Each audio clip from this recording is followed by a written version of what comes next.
Good morning मित्रों, मैं अमिताभ गुप्ता आज फिर discovery classes Jaipur YouTube channel में आपका हार्दिक स्वागत और अभिनंदन करता हूं।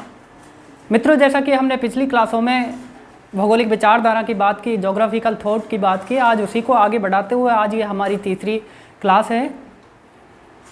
तो हमने पिछली क्लासों में सबसे पहले जो फर्स्ट क्लास थी उसमें भौगोलिक विचारधारा के इतिहास की बात की, उसके कालक्रम की बात की। इसके बाद नेक्स्ट में हमने भौगोलिक विचारधाराओं के कालक्रम में यूनानियों को पढ़ा और यूनानियों को स्टार्ट किया, जिसमें हमने यूनानियों में होमर की अध्ययन किया, होमर के बारे में स्टडी की। और होमर के बारे में हम जितना भी उसने विचार दिया था भूगोल के बारे में या भौगोलिक विचारधारा के बारे में वो हम पढ़ चुके थे। एक बार फिर से होमर के बारे में थोड़ा सा देख लेते हैं। तो होमर एक यूनानी भूगोलवेत्ता था, यूनानी विचारक था, जिसको यूनान का पद कवि भी कहा जाता था। ये मैंने आपको बताया था कि होमर कौन था, यूनान का एक पद कवि था, क्योंकि इसने महाकाव्यों की रचना की थी। और इसका जो महाकाव्य था उस महाकाव्य का नाम क्या था, इलियड और ओडिसी। इस इलियड और ओडिसी महाकाव्य की इसने रचना की थी। इस महाकाव्य में इसने पृथ्वी का भौगोलिक वर्णन भी किया, ट्रोजन युद्ध का वर्णन किया, इतिहास के बारे में भी बातें की। इसके बाद इसने कविताएं भी लिखी, कविताओं के बारे में भी वर्णन किया। नेक्स्ट इसने पृथ्वी की जो आकृति है उसको वृत्ताकार बताया या चपटी बताया। और इसने सूर्य और पृथ्वी के बारे में बताया कि सूर्य महासागर में उदय होता है और उसी में छिप जाता है। इसके बाद उसने तारामंडलों की भी चर्चा की कि तारामंडल भी सूर्य की तरह महासागर से उदय होते हैं और महासागर में ही क्या हो जाते हैं, अस्त हो जाते हैं। इसके बाद इसने 4 प्रकार की पवनों की भी चर्चा की, जो 4 दिशाओं से प्रवाहित होती थी। और इन चारों दिशाओं से प्रवाहित होने वाली 4 दिशाओं की इसने वर्णन की, जिसमें हम बोरस, नोट्स, जेफरस और हुरियस, इन चारों प्रकार की पवनों की हमने चर्चा की। चारों प्रकार की पवनों की हम चर्चा कर चुके हैं कि बोरस प्रकार की जो पवनें हैं वो उत्तर से प्रवाहित होती है, नॉर्थ दक्षिण से, जेफरस पश्चिम से और हुरस पूर्वी पवनें थी। इसके बाद इसने इन पवनों की जो स्थिति उसके बारे में भी बताया कि किस प्रकार की पवनें थी। बोरस को इसने उत्तरी और तीव्र और ठंडी पवन बताया। इसके बाद नॉर्थ को इसने तीव्र और किस प्रकार की आर्द्र प्रकार की हवाएं बताया। जेफरस को इसने पश्चिमी पवनें कहा या तूफानी हवाएं भी इसने कहा। और हुरस को इसने पूर्वी और मंद या कहें कि गर्म या मंद प्रकार की इसने हवाओं का वर्णन किया। तो इस प्रकार से हमने होमर के बारे में पढ़ा या होमर का अध्ययन किया। आज हम जिसकी स्टडी करेंगे उस विद्वान का नाम है थेल्स। तो हम थेल्स के बारे में आज चर्चा करेंगे।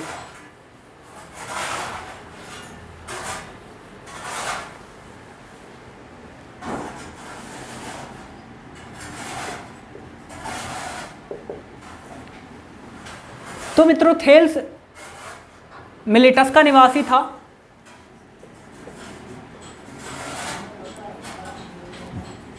ये कहाँ का निवासी था? मिलेटस का निवासी था।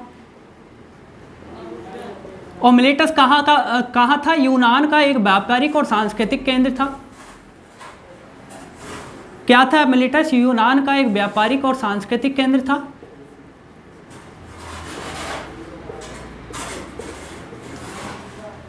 अगर मिलेटस के बारे में और चर्चा की जाए तो मिलेटस यूनान का एक महत्वपूर्ण सांस्कृतिक केंद्र भी था। और इसका जो विकास हुआ मिलेटस का वो इस प्रकार से हुआ कि 5वीं से तीसरी सदी तक के बीच में क्या हुआ, जो काला सागर है या जिसे कहें एजियन सागर, जिसे कहा जाता था एजियन सागर, तो इस एजियन सागर के चारों ओर यूनानी बस्तियां स्थापित होने लगी। यूनान की जो बस्तियां थी वो 5वीं से तीसरी सदी के बीच में काला सागर एजियन सागर के बीच में स्थापित होने लगी। और उन बस्तियों के स्थापित होने के परिणाम स्वरूप जो मिलेटस था वो एक यूनानी और व्यापारिक और सांस्कृतिक केंद्र के रूप में उभरा। तो उसी व्यापारिक और सांस्कृतिक केंद्र का निवासी कौन था? थेल्स था, जिसने भौगोलिक विचारों के बारे में या भौगोलिक विचारधारा के बारे में बात की। अगर बात की जाए थेल्स की, तो थेल्स ने क्या किया? थेल्स एक महान यूनानी विचारक था,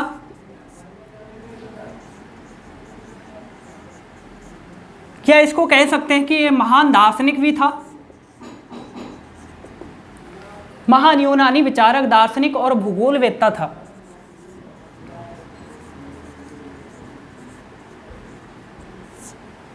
यूनान का जो थेल्स था वो महान दार्शनिक यूनानी विचारक था, भूगोलवेत्ता था। और इसने क्या किया था? इसने ज्यामिति की अनेक आधारभूत प्रमेयों को जन्म दिया। जो थेल्स है वो यूनान का पहला विचारक है, या जिसे कह सकते हैं कि पहला दार्शनिक यूनानी विचारक है, भूगोलवेत्ता है, जिसने ज्यामिति की अनेक प्रमेयों को ज्यामिति की अनेक आधारभूत जो प्रमेय हैं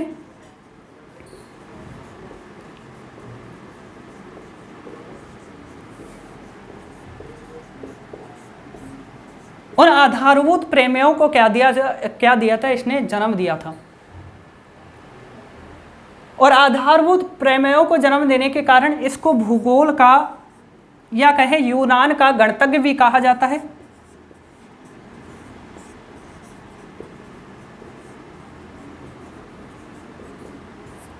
यूनान का क्या कहा जाता है? ये गणतज्ञ भी कहा जाता है।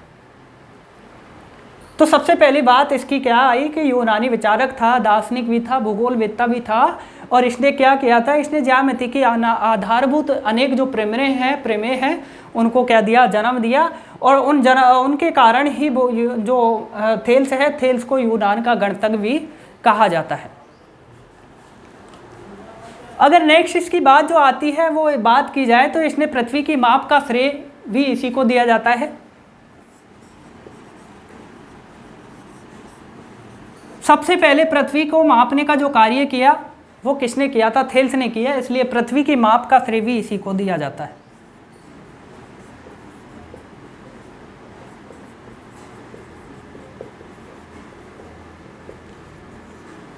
नेक्स्ट इसके बारे में बात की जाए थेल्स के, तो थेल्स एक व्यापारिक भी था।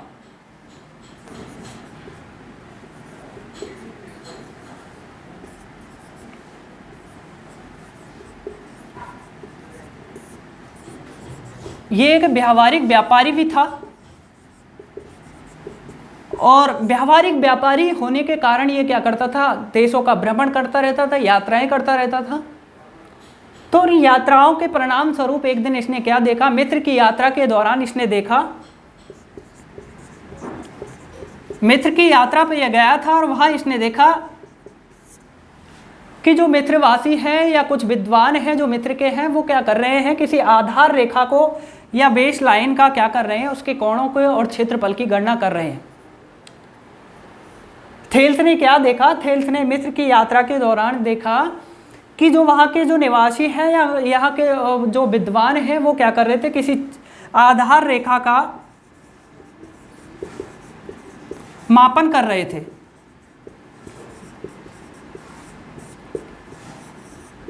या कहें कि उसकी गणना कर रहे थे, उसके कोणों की गणना कर रहे थे, उसके एंगल्स की गणना कर रहे थे, और उसके क्षेत्रफल की भी ये क्या कर रहे थे? गणना कर रहे थे। तो उनसे प्रेरित होकर ये जो थेल्स है, थेल्स ने क्या किया? उनसे प्रेरित होकर ज्यामिति की अनेक क्षेत्रफल और कोणों से संबंधित अनेक समस्याओं का भी इसने निदान किया, या अनेक समस्याओं को भी इसने उजागर किया।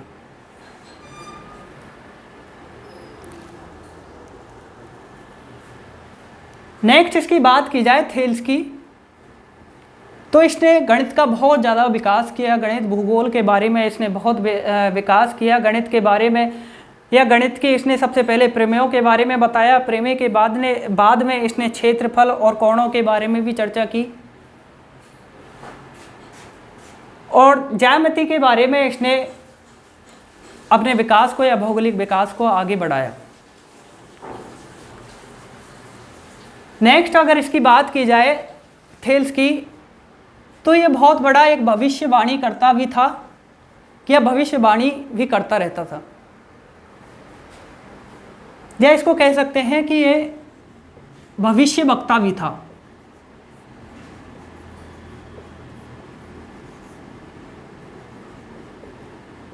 क्या था? भविष्य वक्ता भी था, भविष्य के बारे में भविष्यवाणियां करता रहता था। तो इसी क्रम में इसने एक भविष्यवाणी की, और वो थी सूर्य ग्रहण के संबंध में। सूर्य ग्रहण के बारे में इसने भविष्यवाणी की, और सूर्य ग्रहण को इसने बताया कि 29 मई को सूर्य ग्रहण होगा। 29 मई को इसने सूर्य ग्रहण की चर्चा की। सूर्य ग्रहण की चर्चा करते हुए इसने 29 मई को सूर्य ग्रहण के बारे में बताया कि 29 मई को क्या होगा? सूर्य ग्रहण होगा। और इस सूर्य ग्रहण का जो आधार था, या इस भविष्यवाणी का जो आधार था, सूर्य ग्रहण की जो भविष्यवाणी का जो आधार इसने रखा, वो था जल, वाटर।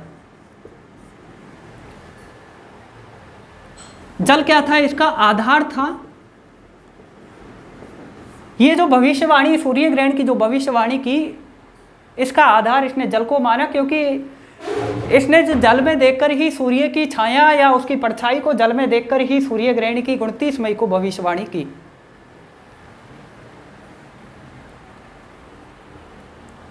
इसके बाद में अगर इसके बात की जाए थेल्स की, तो थेल्स का एक पुस्तक भी है, पुस्तक भी आती है, और इसकी जो पुस्तक है उस पुस्तक का नाम कॉस्मोलॉजी है।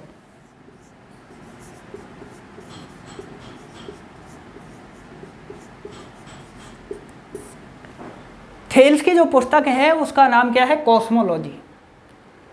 कॉस्मोलॉजी की चर्चा कौन करता है? थेल्स करता है। या कॉस्मोलॉजी की जो रचना की है वो किसने की? थेल्स ने की। और इस कॉस्मोलॉजी में क्या है? इस कॉस्मोलॉजी में इसने ब्रह्मांड विज्ञान की चर्चा की, ब्रह्मांड के बारे में बताया।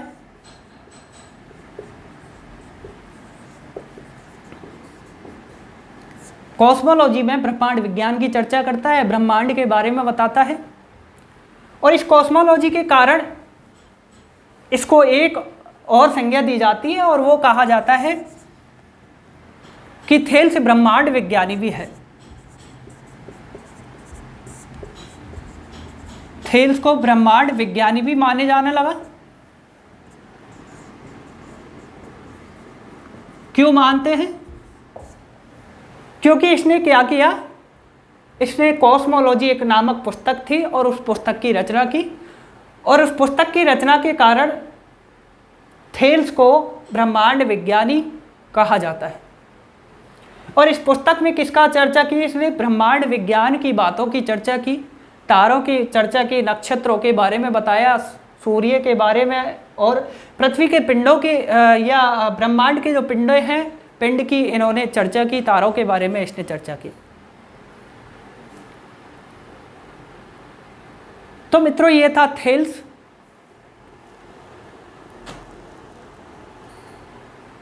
इस प्रकार से थेल्स का था। होमर के बाद में थेल्स आया, और थेल्स के बाद में अब जो हम अध्ययन करेंगे वो आता है अनेक्जिमेंडर।